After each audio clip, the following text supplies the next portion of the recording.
Daydream Society. 4.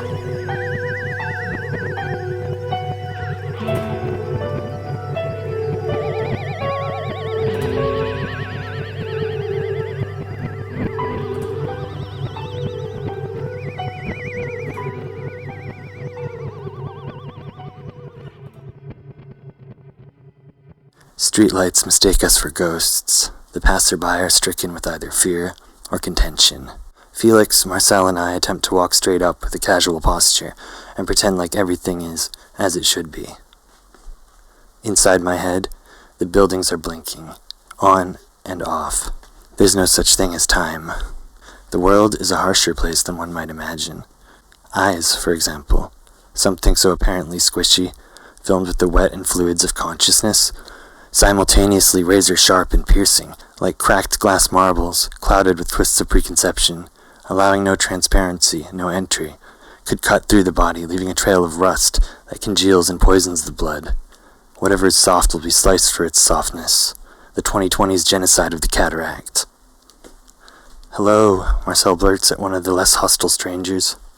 His words twist and reverberate all wrong. "Hello, hello." Felix overlays this moment with a cackle.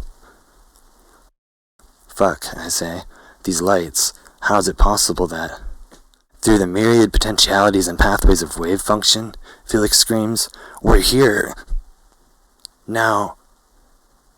Did Marcel just mumble, "We're not here"? "Marcel, how's that possible?" "You're out there." I can't make out their faces anymore. We're all cataclysms, deflected back at ourselves.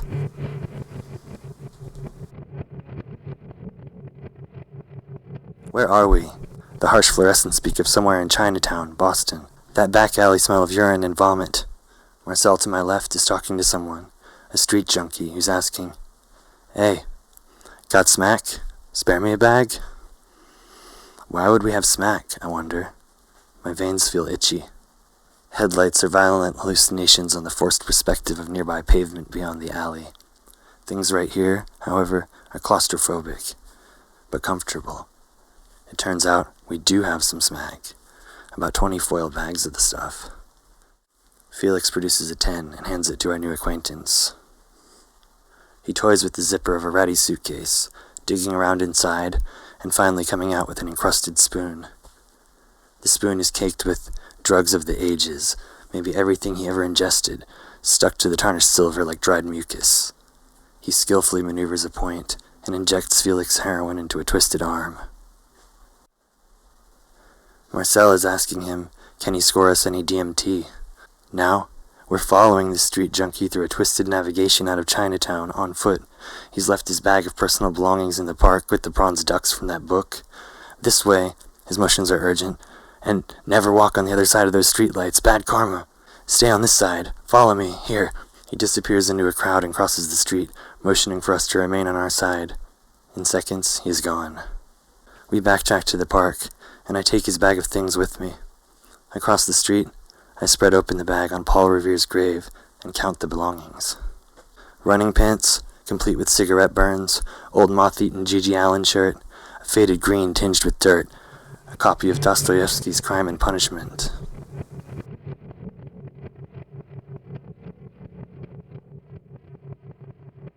Cindy's eyes are spinning sliver moons. I can talk in any number of voices, she says. See, she demonstrates in Cockney British. It's easy, governor. 3 of us, Felix, Cindy, and me, are sitting cross-legged on a levee overlooking the vast wastes of the Mississippi. I'm laughing so hard I wonder if I might tumble over and roll down the hill. "That's nice, girl, that's nice," Felix asserts. Cindy's bright. "Also, I could get along well as Soviet spy," she continues. I'm amazed somehow that she's able to do this, while all I can do is stare at the water and laugh. "It's good, man," she breathes in Jamaican accent. In the corner of my eye I can see Felix's hand closing around her arm, gently. Down the riverwalk, Cindy spies a middle-aged garden district sort of lady, walking her miniature poodle. She points. "Look at her," she giggles. "She goes home," I remark, finally able to speak. To flower print wallpaper and her 2.5 kids. Felix laughs. How can there be 2.5 kids? Cindy asks me. Well, they saw him in half, offers Felix, to make store window mannequins. She belittles them. There used to be 6. Hey lady, Felix shouts as she strolls by us. You don't own that dog. Can't you see that you're only one piece of an interconnected web that makes up the totality of God? You can't own anything which doesn't own you in return. You'll stop and go at the beck and call of their flashing lights, that American dream of annihilation and consumption. Hey, you walking that dog, or is that dog walking you? The Garden District lady turns her head, doesn't appear to notice us. The Mississippi is an immutable actuality underlying our banter, the toxins and piss of the collective American consciousness, washing through our city to the muddy basin of the Gulf. It's one of those afternoons where the moon has come out already despite the sun. The cautious golden rays catch themselves on our shoulders, cast our shadows toward Algiers Point, make the moon a ghost. I try to keep a steady gaze across the river, but my vision is unaccountably shaky. I feel as if I have been somewhere else than this entirely, and much too recently to be believable. I take my copy of the Daydream Society from my back pocket and read a few lines aloud.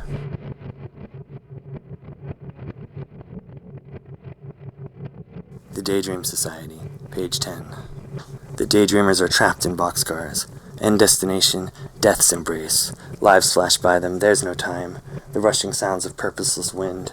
Iron fatality, karmic wheels on the rail. Caught in this dance, there's no time. Struck, paralyzed, caught in the reflections of themselves in glass windows. Can't see out, really.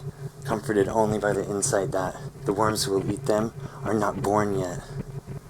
Chattering, chattering, blood on the rails, blood over everything, pink neon eyes resigned, the stares of a death merchant and the twitching of her shriveled wings. Things wither for her.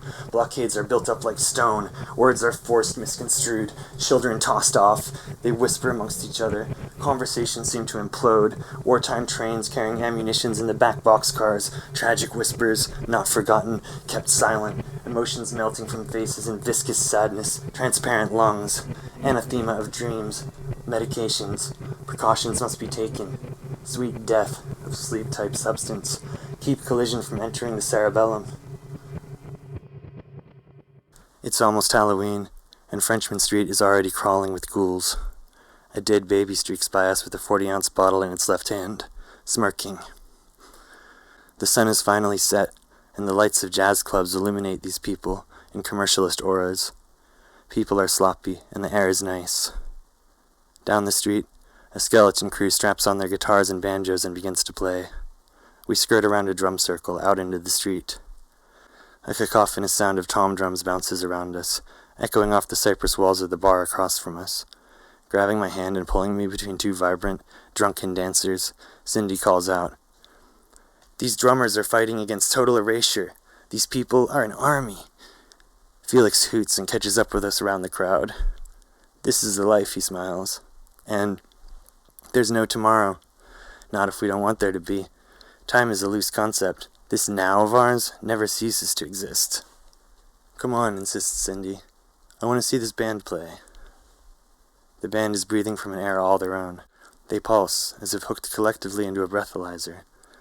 The guitarist, spindly with sunken cheeks, writhes on his instrument, hitting downstrokes. Banjo player's heavy frame lurks into the street corner, his eyes downcast. They play through a dirty Bywater piece, borrowed from the jazz-tinted folk of the Louisiana 20s, charged with a more punk ethos by its insistent and intentional rebellion from the prevailing music culture. Banjoist's voice is gravelly, low. It's amazing, the contrast between the Cindy of yesterday and the Cindy of today. I remember the dark circles on her cheeks, eyes like glowing embers, her pitifully low, "Can you come? Now?" I had gone to her place, to help her with something, but now I can't remember exactly what it could have been. She's laughing with someone in the crowd she has struck up a conversation with. Her eyes are the dancing Buddhas. The upright bassist swings around a streetlight post, grasping it with one arm, still wailing and berating his axe with ferocity.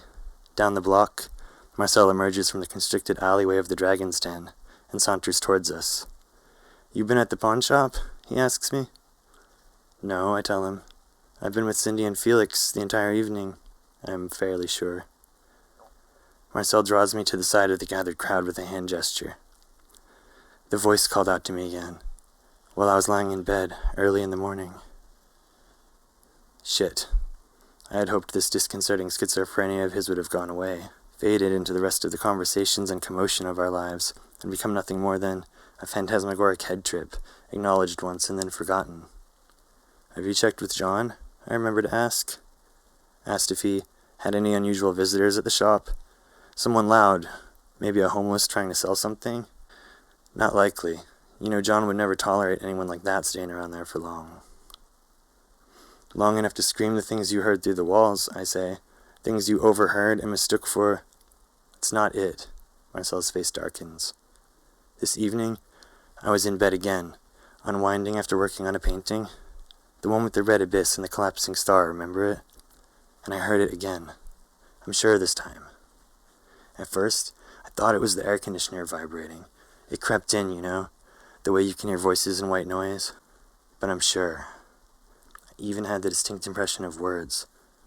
Not words exactly, but I understood. The voice told me, 'That's right, Marcel Chiana. I'm talking to you.'" The onset of Marcel's paranoia was beginning to become a persistent reality for me.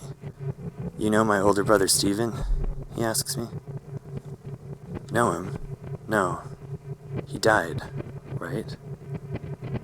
"Motorcycle accident. When I was 4, yes."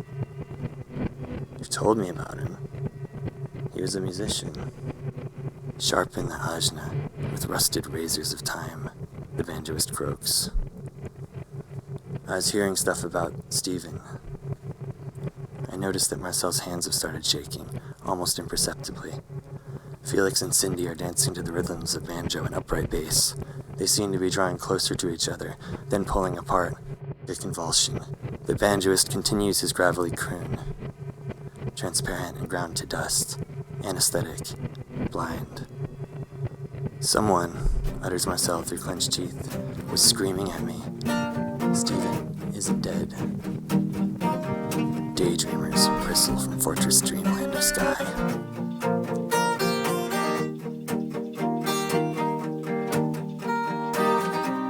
When you wake up as a dirty kid, you stumble and puke from the dope sickness, and then you lose all of your friends, but you got the whiskey in the end. Blacked out and passed out, arrested again. You're sleeping at the park and fucking loitering. And this pig, you don't even know my name. But other eyes meet anyway. And it's every day now.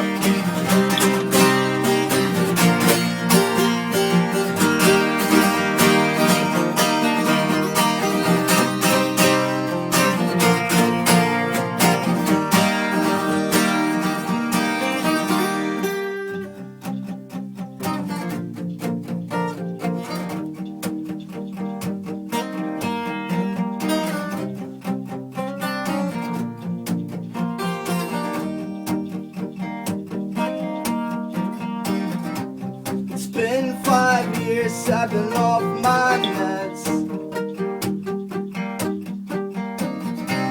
I'd rather be manic than depressed. There is no easy way for me to live in this society.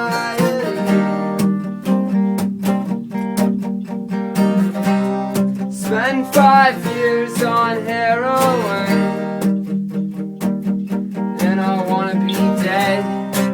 all my friends, with all my friends. Wasted, wasted, the light in the dark. It's so cold in this room. I reach up from the bed for the needle and the spoon. Yeah, all of my friends.